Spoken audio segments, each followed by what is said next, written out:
I found out I wasn't invited to my own brother's wedding while standing in line at a pharmacy. The clerk was asking for my ID when my phone buzzed. A text from my cousin Natalie. "Did you get your invite yet?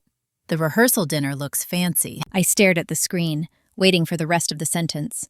Some clarification, some mistake. Nothing came. My name is Laura Bennett. I was 33 years old that spring. I worked as a senior compliance analyst for a regional bank in Northern California. I was divorced, childless, and had a reputation in my family for being too independent for my own good. That was their phrase, not mine. My younger brother, Ryan Bennett, was getting married in June to Madison Clark. She was polite, careful with her words, and had learned quickly which members of my family required approval and which ones could be tolerated. I was the latter. I paid for half of Ryan's college tuition when our parents couldn't. I co-signed his first car loan. I helped him through the first year of his startup when he didn't qualify for credit. But I wasn't invited to his wedding. I finished paying at the pharmacy, walked to my car, and sat there longer than necessary. I didn't feel shocked. That came later. What I felt first was confirmation. I called my mother. She answered on the third ring, already irritated. "Laura, I'm in the middle of something." "I didn't get an invitation," I said. Silence. Then, a sigh. "Well," she said carefully, "we didn't want to upset you." I waited. "The guest list was getting complicated," she continued. "And with everything between you and Ryan lately..." "What exactly is between us?" I asked. She hesitated. "You've been distant." That was the word she used whenever I stopped agreeing quietly. "I loaned him $80,000 last year," I said. "That's not distance." "That was your choice," she replied quickly. There it was. Everything I gave was a choice. Everything they took was necessity. "You'll still be part of the family," she added, "just not the event." I ended the call without saying goodbye. That night, I opened my laptop and pulled up the loan documents. I hadn't looked at them in months. Why would I? Ryan was family. The repayments were automatic. He'd assured me everything was fine, except the payments had stopped 3 months ago. No explanation, no message, no apology, just silence. I scrolled further.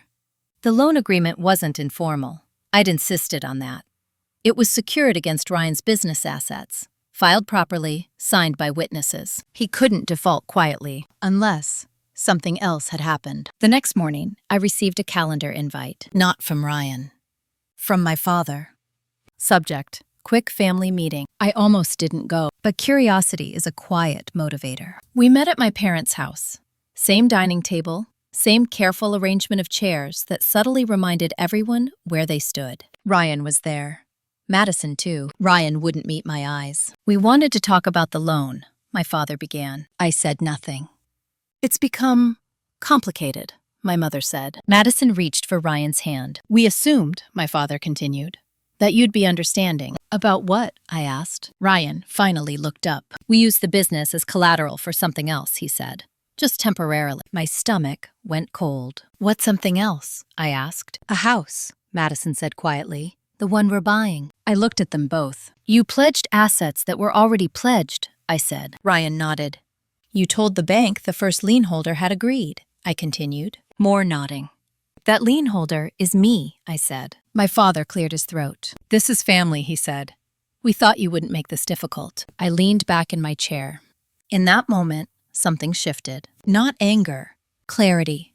They hadn't excluded me from the wedding because of tension. They excluded me because they were about to need forgiveness they hadn't earned, and they thought love meant compliance. I stood up. "I won't interfere," I said. Relief flickered across the table. "But I won't cover for you either," I added. The relief vanished. Ryan opened his mouth. I raised a hand. "I need some time," I said, "to think." I left before anyone could stop me. That evening, I called a lawyer. Not to threaten, not to confront. To understand exactly how much power I still had, and how quietly it could be used. I didn't sleep that night, not because I was upset, but because my mind wouldn't slow down. Once I noticed the pattern, everything started clicking into place with uncomfortable precision. I arrived at work early the next morning and closed my office door. Compliance work trains you to read documents the way other people read faces. You look for what's missing, what's been softened, What's been assumed, no one will question. I logged into the county recorder's database. Ryan and Madison's house purchase had closed 6 weeks earlier. The lender wasn't their bank. It was mine. That was the first red flag. I pulled the lien filings. There it was. Clear as day. A second position lien on Ryan's business assets, subordinate to a first lien held by a private lender. The name on the first lien made my breath stop. Laura Bennett. Except I had never signed that subordination. I scrolled down. There it was. My name, my address, my signature. Perfectly placed, perfectly forged. I leaned back in my chair and stared at the ceiling. This wasn't desperation. This was planning. They hadn't just assumed I'd forgive them. They'd assumed I wouldn't notice, or that if I did, I'd be too embarrassed to make noise. I called the lawyer I'd spoken to the night before. His name was Daniel Rhodes, mid-40s, calm voice, no wasted words. I need you to look at something, I said. Send it, he replied. Within an hour, he called back. That signature isn't yours, he said. I know, I replied. It's not even a good forgery, he continued. They traced, didn't vary pressure points. My chest tightened. What are my options? I asked. Daniel paused. You have leverage, he said. Significant leverage. But once you pull this thread, it won't stay quiet. I don't want quiet, I said. I want accurate. That afternoon, my mother texted. Can we talk? Your father is worried. I didn't respond. Ryan called next. Laura, he said, voice strained. I think things got misunderstood yesterday. They didn't, I replied. We were going to tell you, he said quickly. After the wedding, there it was. After the celebration. After the photos. After the legal dust settled. Did you sign my name? I asked. Silence. Ryan, I said. Did you sign my name? Yes, he whispered. My grip tightened on the phone. With whose idea? I asked. Our parents, he said. They said it was a formality, that you'd want to help. I closed my eyes. Did Madison know? I asked. Yes, he said. But she didn't want to start married life with debt. I laughed softly, not because it was funny, because it was familiar. Everyone had a reason. You committed fraud, I said. All of you. We're family, he said. You wouldn't actually. I'm not doing anything yet, I said. But you need to understand something. What? He asked. You don't get to decide what I tolerate, I said. Just because I always have. I hung up. That evening, I received an email. Subject, wedding update. It was from Madison. Short, polite, carefully worded. Given recent tensions, we thought it might be best if you didn't attend the ceremony. We hope you understand this isn't personal. I stared at the screen. Not personal. They forged my signature, leveraged my credit, and excluded me from my own brother's wedding to avoid consequences. And they called it not personal. Daniel called an hour later. If we file now, he said, the lender freezes the transaction. The house becomes a liability overnight. And the wedding? I asked. He didn't answer immediately. They won't be celebrating much, he said finally. I walked to my kitchen window and watched the sun dip behind the houses across the street. For the first time, I wasn't weighing how my actions would affect everyone else. I was weighing facts. Prepare the filing, I said. Are you sure? Daniel asked. Yes, I replied. But don't submit it yet. There was a pause. I want to see how far they'll go, I continued, when they think I'm still quiet. 2 days later, my parents invited me to dinner. Neutral territory. A restaurant. Public. My mother smiled too brightly. My father ordered wine without asking. Ryan and Madison arrived late. Madison avoided my eyes. We're relieved you came, my father said. We were afraid you were pulling away. I smiled politely. I wanted to understand something, I said. They all leaned in. Why wasn't I invited to the wedding?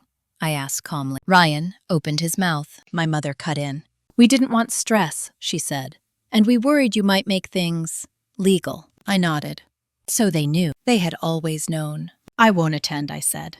You're right. It would be awkward. Relief washed over the table. But I do want to give you a gift, I added. Madison looked up sharply. Oh, she said. That's not necessary. I insist, I said. My father smiled. That was their mistake. I wasn't giving a gift out of love. I was giving notice. That night, I emailed Daniel. You can file first thing Monday. The wedding was in 3 weeks, and they still believed I wouldn't do anything to ruin it. They had mistaken my silence for weakness. They were about to learn the difference. The bridal boutique was on the other side of town. tucked between a bakery and a nail salon. I didn't go looking for it. I found it because Madison tagged the location on social media. I hadn't unfollowed her yet. That was deliberate. Silence doesn't mean absence. It means observation without interference. The post showed lace, mirrors, champagne flutes raised in celebration. Her caption read, "Surrounded by love." I stared at the screen longer than I should have, not out of jealousy, out of disbelief. She had leveraged fraud to secure her future and was smiling for photos 2 weeks later, confident the foundation beneath her feet was solid. It rarely is. That afternoon, my mother called. "We're finalizing seating," she said, "just so you're not confused later." I let her talk. "You won't be at the ceremony," she continued. "But if you want to stop by the reception briefly, that could be acceptable." Acceptable. "I won't," I said. There was a pause. "Laura, don't make this harder than it needs to be." "I'm not," I replied.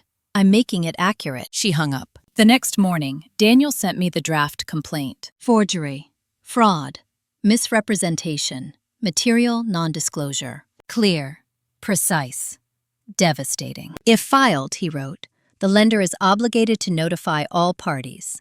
The title company will suspend closing status. This becomes part of the public record." I didn't reply. Not yet, because something else landed in my inbox that day. An email from Ryan. Subject, "Please." He wrote 4 paragraphs. He apologized without naming actions. He framed mistakes as misunderstandings.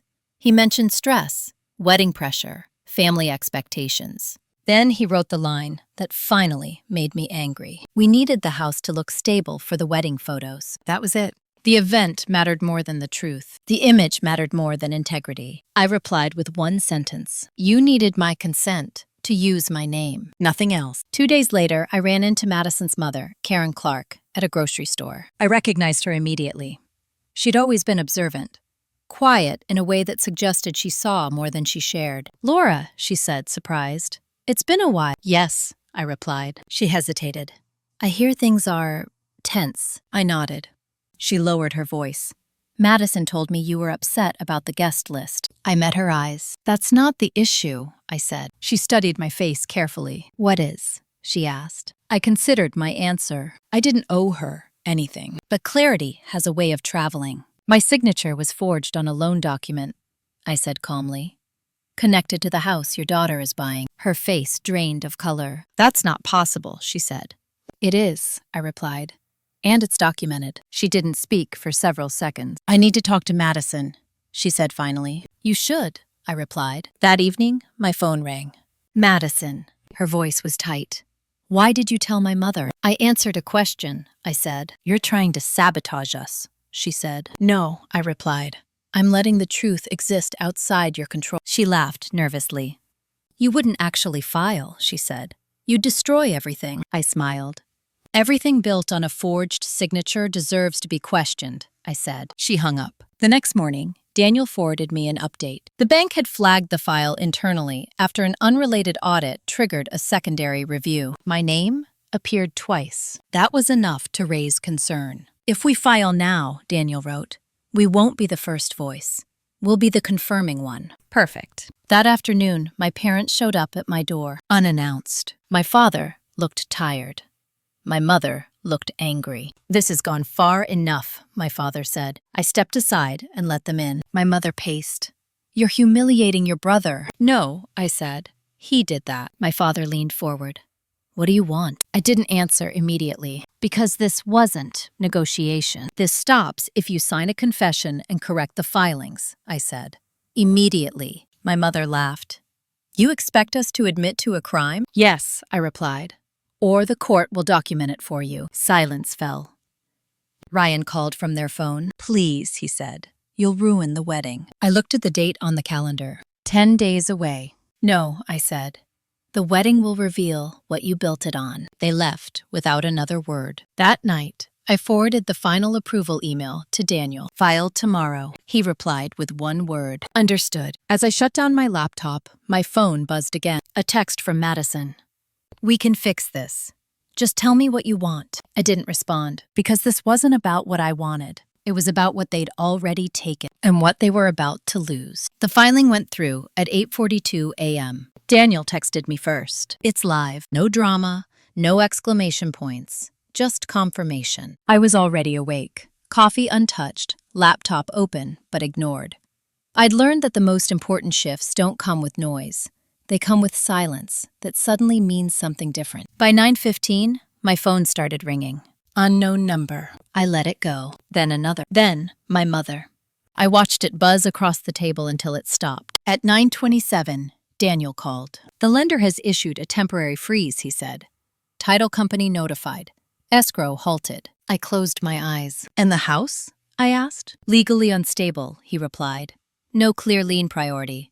No closing until resolved. I didn't say anything. He continued. This also triggered an internal compliance review at the bank.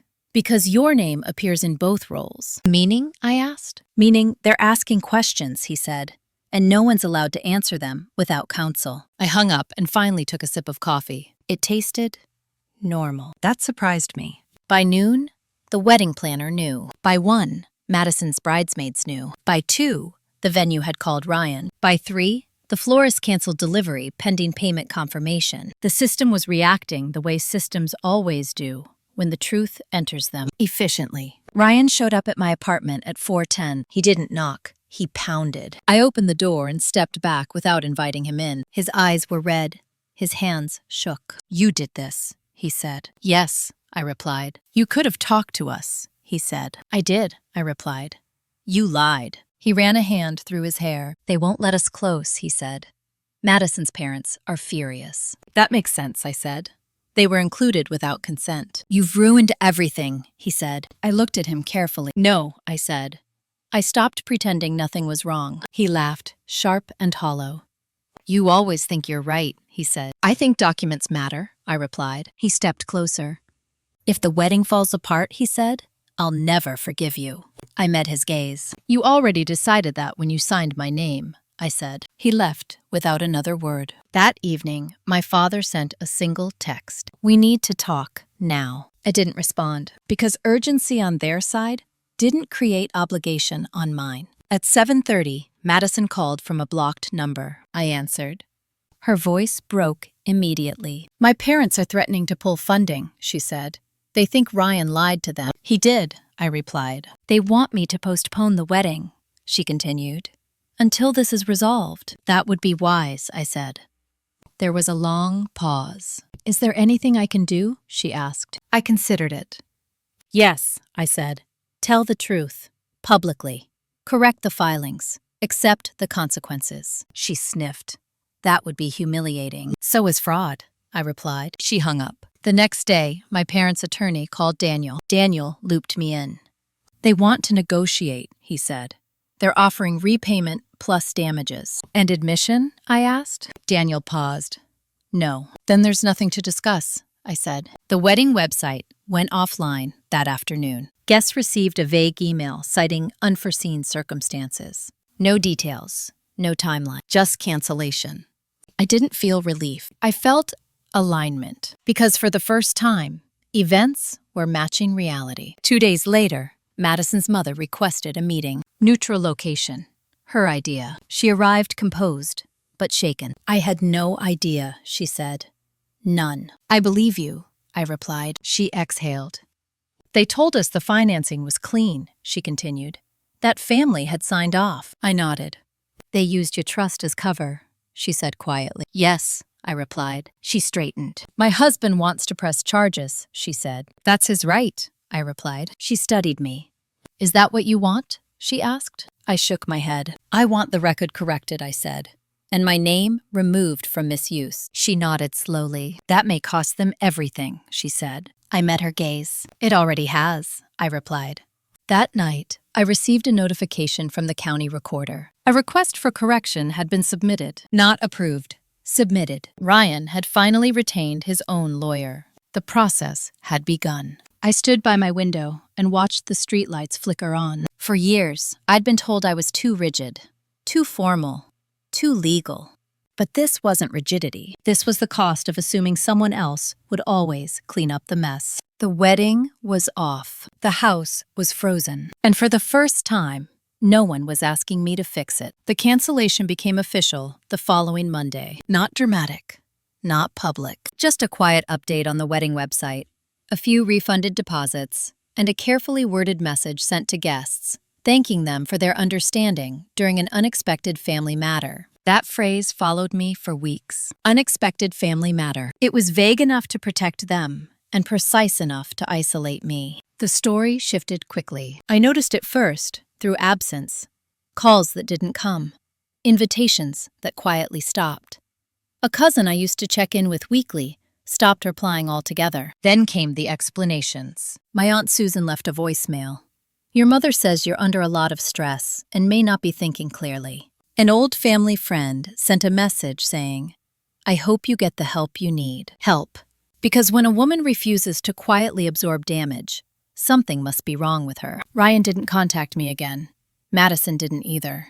Instead, my parents took over the narrative, the way they always had. They told people I was angry about being excluded, that I'd overreacted, that I'd chosen to involve lawyers instead of resolving things privately. They didn't mention the forged signature. They didn't mention the lien. They didn't mention that the house had been secured with my name without consent. They let people assume the simplest version. And most people did. I didn't correct them.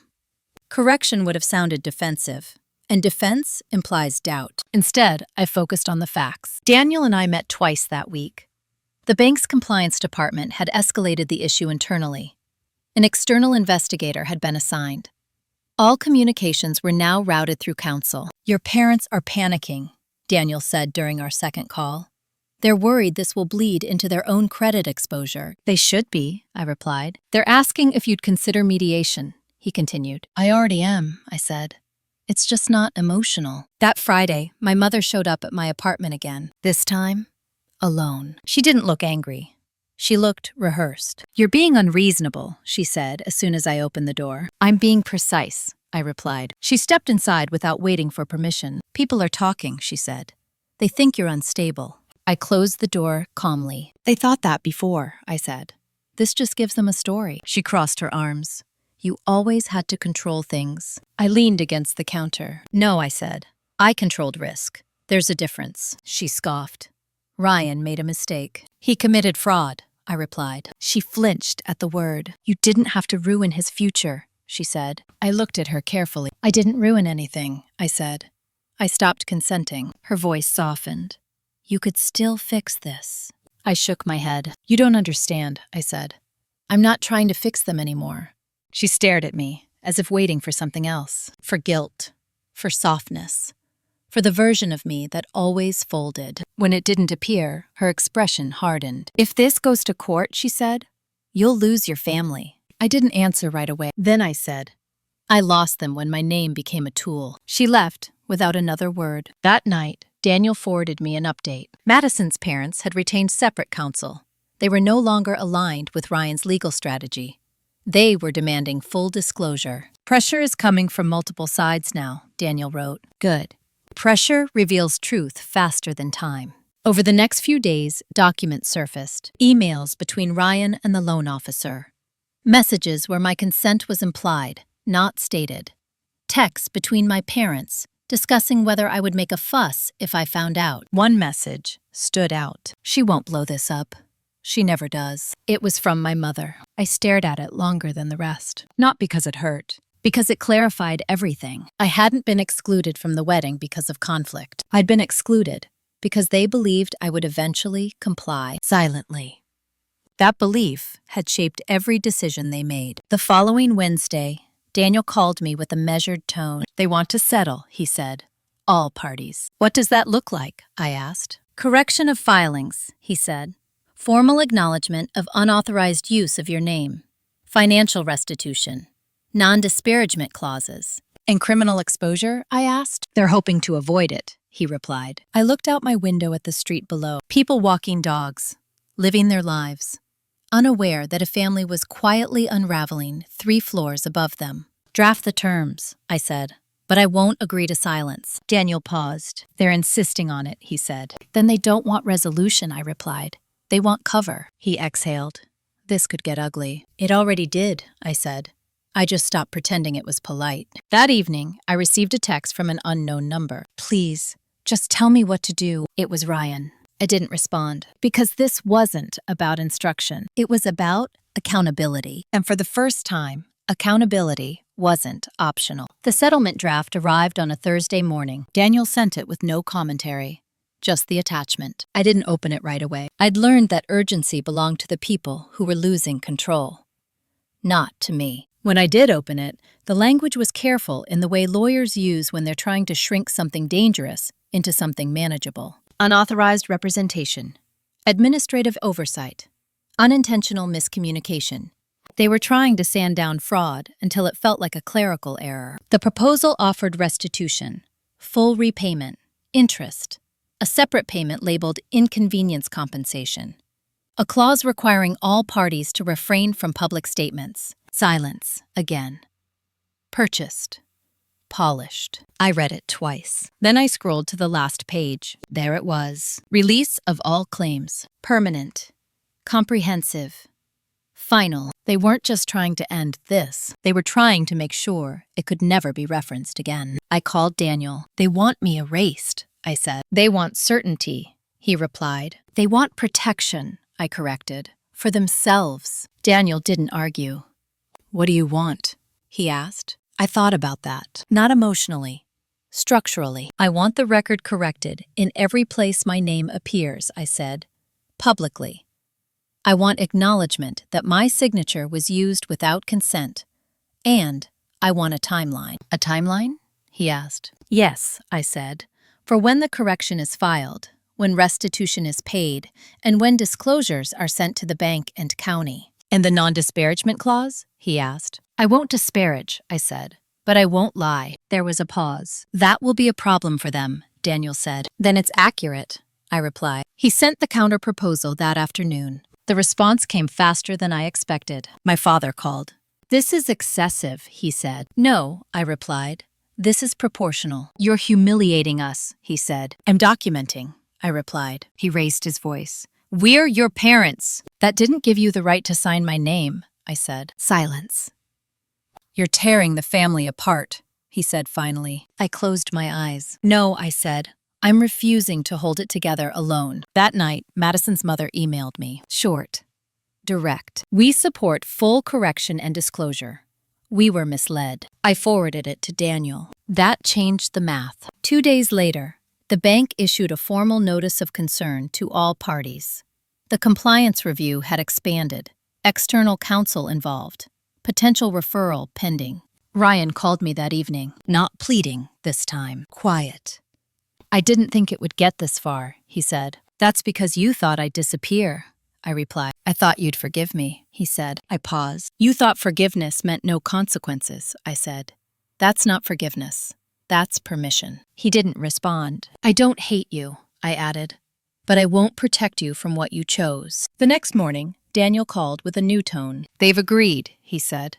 All terms. Send me the final draft, I replied. I reviewed it, line by line. Every correction spelled out.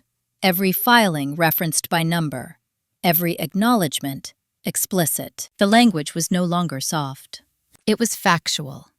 I signed that afternoon, not because it felt good, because it felt finished. The filings went out within 48 hours. The county recorded the correction. The bank updated the lien priority.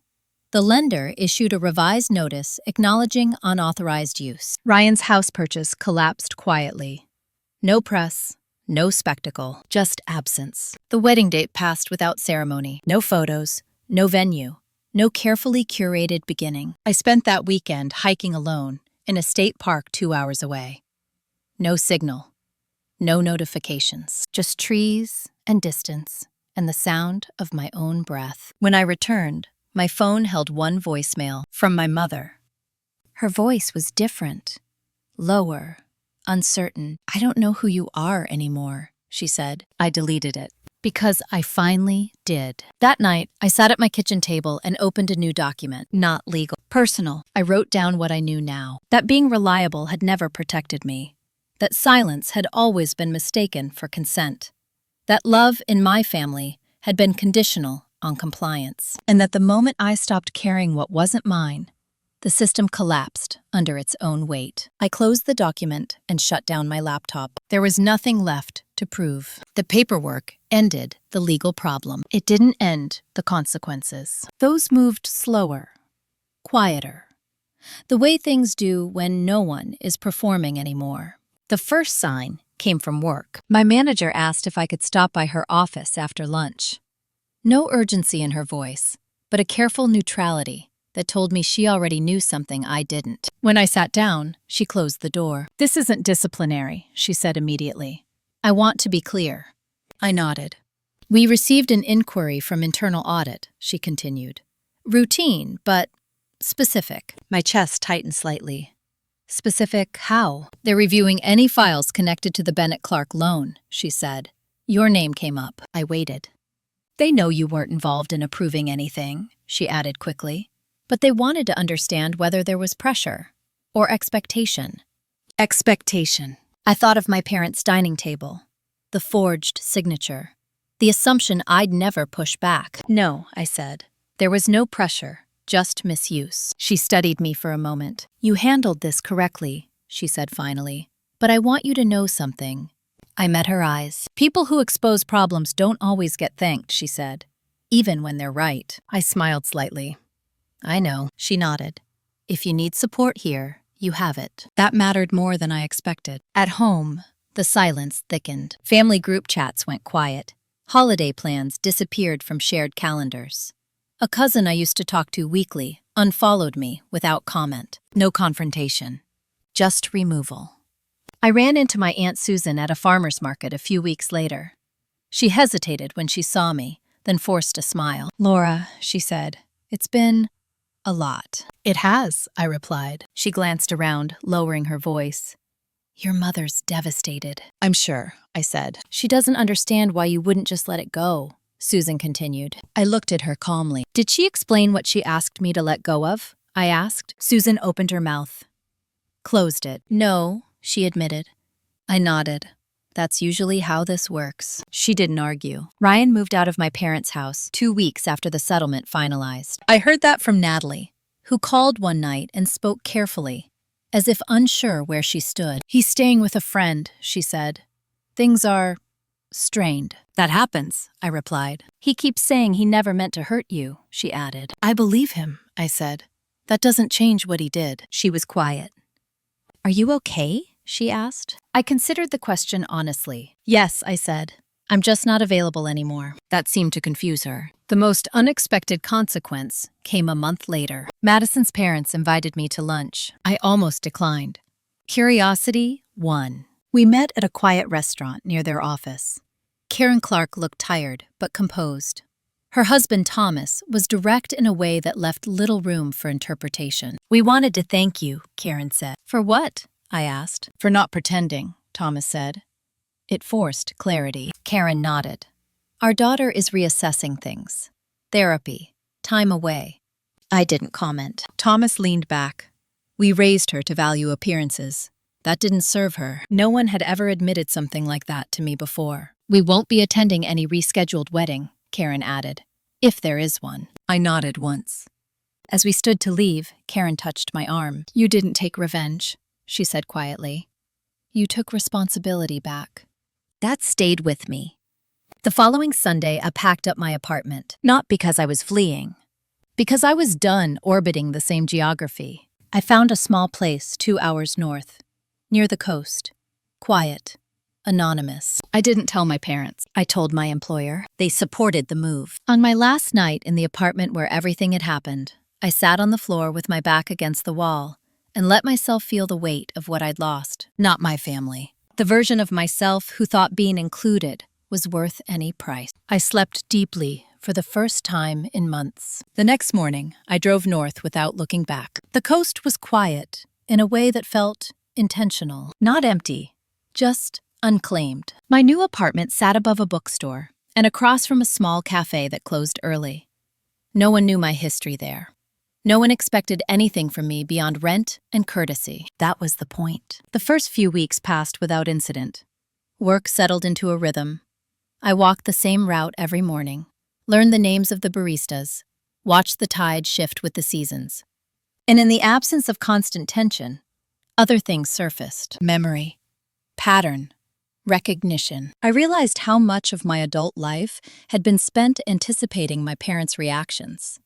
How often I'd adjusted tone, timing, even language to avoid provoking disappointment. Distance stripped that away. One afternoon, Daniel called. "I wanted to let you know," he said. "The compliance review closed." "Outcome?" I asked. "Formal reprimands," he said. "Mandatory training. No charges." I exhaled slowly. "They also flagged the loan officer," he added. "Procedural violations." "Good," I said. "That's not all," he continued. "Your name came up positively." I frowned. "How?" "You documented. You didn't posture. You let process do the work," he said. "That's rare." I thanked him and hung up. That night, I received an email from my father. Short, "We should talk." I didn't reply. 2 days later, my mother sent a letter. Not an email, not a text. A letter. I recognized her handwriting immediately. I didn't open it right away. I let it sit on the counter for 3 days, untouched. When I finally did, it was exactly what I expected. Grief without accountability. Love without acknowledgement.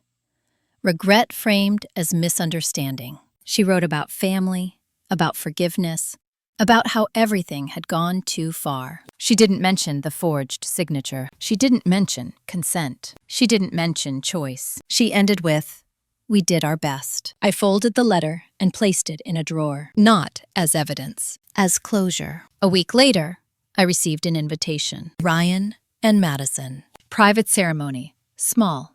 Immediate family only. No apology.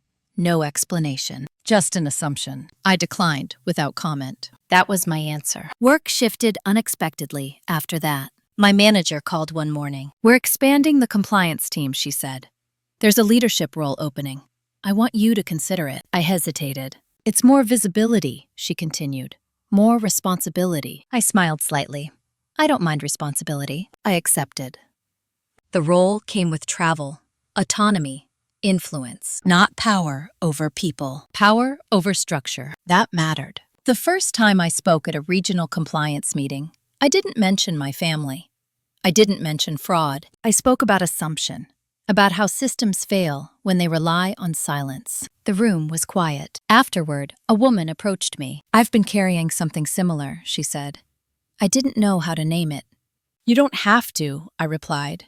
"You just have to stop agreeing to it." That night, I walked along the water as the sun disappeared into the horizon. I wasn't healed. I was aligned. And alignment doesn't ask permission. The first time I ran into someone from my old life, it was accidental. A hotel lobby, early morning. I was waiting for coffee before a regional meeting when I heard my name spoken with hesitation. "Laura?" I turned. It was my cousin Natalie. She looked surprised, then relieved, then unsure which expression to settle on. "Hi," I said. She glanced at my badge, the title, the company logo. "You look different," she said. "I feel different," I replied. We sat at a small table near the window. She stirred her coffee without drinking it. "They don't talk about you much anymore," she said quietly. "I know," I replied. "They say you chose work over family," she added. I smiled faintly. "That's a cleaner story," I said. She studied me. "Is it true?" I met her eyes. "I chose consent," I said. Everything else followed. She nodded slowly. "They're struggling," she said. "Your parents. Ryan." "I expected that," I replied. Natalie hesitated. "Do you ever feel guilty?" There it was. The question women like me are always asked. I considered my answer carefully. "No," I said. "I feel finished." That seemed to unsettle her. Later that day, during the meeting, I caught myself speaking without calculating how it would land back home. No mental edits, no emotional buffering. It felt clean. After the meeting, Daniel called again. "I wanted you to hear this from me," he said. "Ryan tried to refinance." "And?" I asked. "He can't," Daniel replied. "The correction follows him." I closed my eyes briefly. Not satisfaction. Resolution. "That record will stay," Daniel continued. "It doesn't accuse. It documents." "Good," I said. "That's the part people forget," he added. "Documentation is neutral. It just refuses to forget. That night, my father called from a new number. I answered. "Laura," he said, voice strained. "Your mother isn't well." I waited. "She's blaming herself," he continued. "She keeps saying she pushed too hard." I took a slow breath. "That's between you and her," I said. "She wants to apologize," he said. "Properly." "I'm not ready," I replied. "When will you be?" he asked. I didn't answer right away. Then I said, "When apology doesn't mean access." Silence. "You've changed," he said finally. "Yes," I replied. I had to. I ended the call. That weekend, I received an email from Madison. Long. Careful. Written in the language of someone who had lost certainty. She apologized, without excuses. She acknowledged the forgery, the pressure, the way she'd benefited from silence. I read it once. Then I archived it. Not because it didn't matter, because it didn't require response. I spent Sunday morning walking along the shore, watching the tide recede. I realized something then. The hardest part hadn't been standing up to them. It had been letting go of the hope that someday, if I explained it just right, they would understand without consequences. Understanding without cost is comfort. Change requires friction. That night, I wrote in my journal for the first time in months. I am no longer available for narratives that require my absence to function. I closed the notebook. The next chapter of my life wasn't going to be about what I'd survived. It was going to be about what I refused to carry forward. The invitation arrived 3 weeks later. Not by mail, not formally. A text message from my father. Family dinner. Sunday. Just us. No apology. No explanation. No acknowledgement of what had happened. Just an assumption that time had done its quiet work and softened me back into place. I stared at the message longer than necessary. In the past, I would have gone. Not because I wanted to, but because absence was always interpreted as aggression. This time, I typed a single word. No. He replied almost immediately. "We need closure." I set the phone down and didn't answer. That evening, Natalie called. "They're really upset," she said. "They think you're punishing them." "I'm not," I replied. "I'm declining." She sighed. "They're saying you've cut everyone off." "I haven't," I said. "I just stopped showing up where I'm expected to be small." There was a pause. "I don't know how to explain that to them," she said. "You don't need to," I replied. "They understand it perfectly. They just don't accept it." The dinner happened without me. I heard about it afterward, pieced together through secondhand comments and careful omissions. My mother cried. My father drank too much. Ryan arrived late and left early. Madison didn't come at all.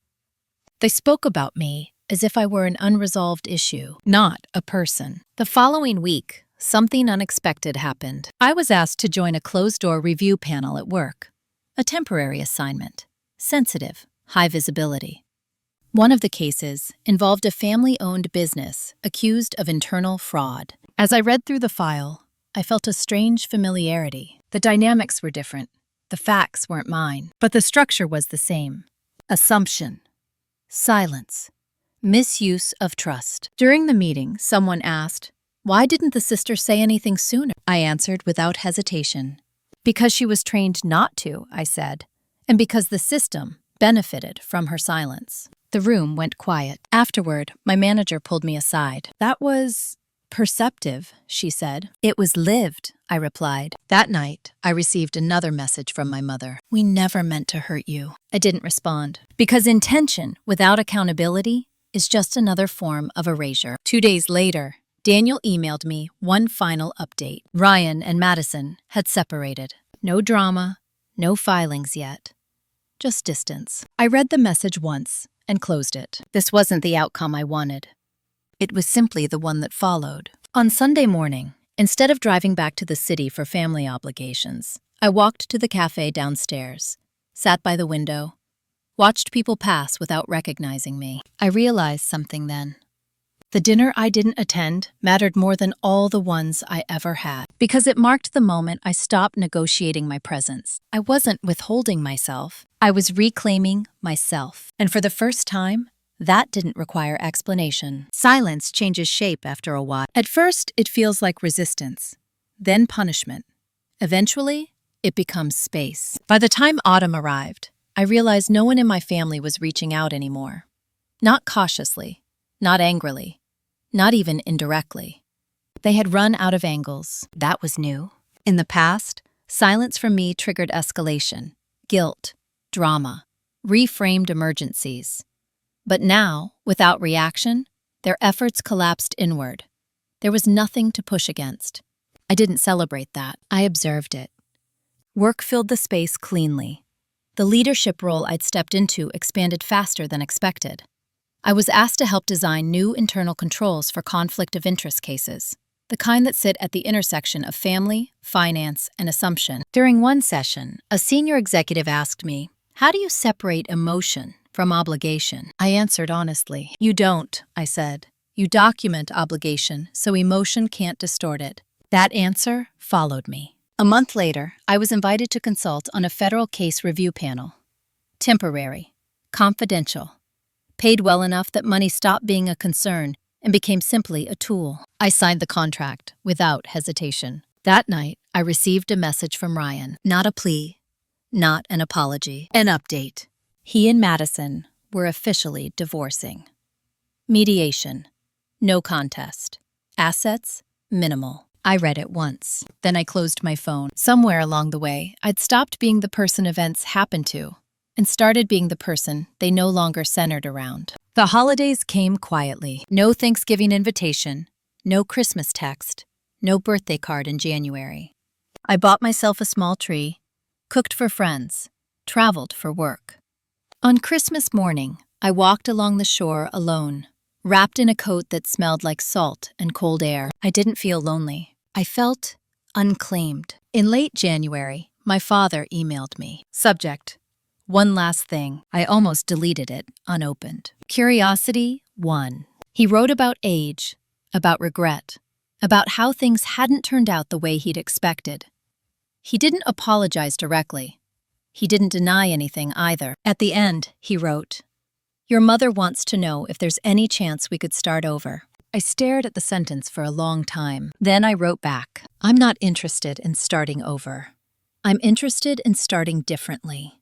That would require accountability, not nostalgia." I sent it and closed my laptop. No reply came. 2 weeks later, Natalie called. "They're selling the house," she said. I didn't ask which one. "They can't afford it," she continued. "They assumed you'd help again." Quietly. I closed my eyes. "No," I said softly. "They assumed wrong." Natalie hesitated. "Do you ever wonder if it was too much?" I thought about the forged signature, the canceled wedding, the rewritten narrative, the expectation that I would clean up what I didn't create. "No," I said. "I wonder how much damage would have happened if I'd stayed silent." That seemed to answer her question. That evening, I received a call from Daniel. "Everything is officially closed," he said. "No loose ends." I thanked him. After the call, I sat at my desk and opened the old document I'd written months ago.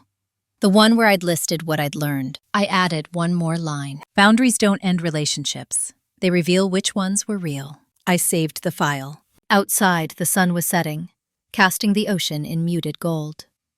Tomorrow would be ordinary. Work, coffee, emails. But something was shifting, again. Not backward, forward. The last thing to change wasn't my family. It was my definition of loss. For most of my life, I believed losing people meant failure.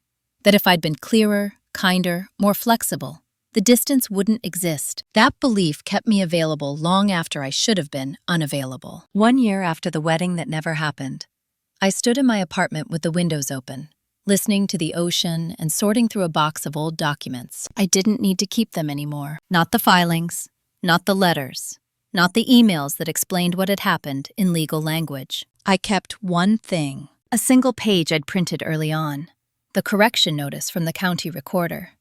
My name restored to its proper place. No embellishment, no apology, just fact. That was enough. My life now is quieter, deliberately so. I work with people who understand that trust is built through clarity, not obligation.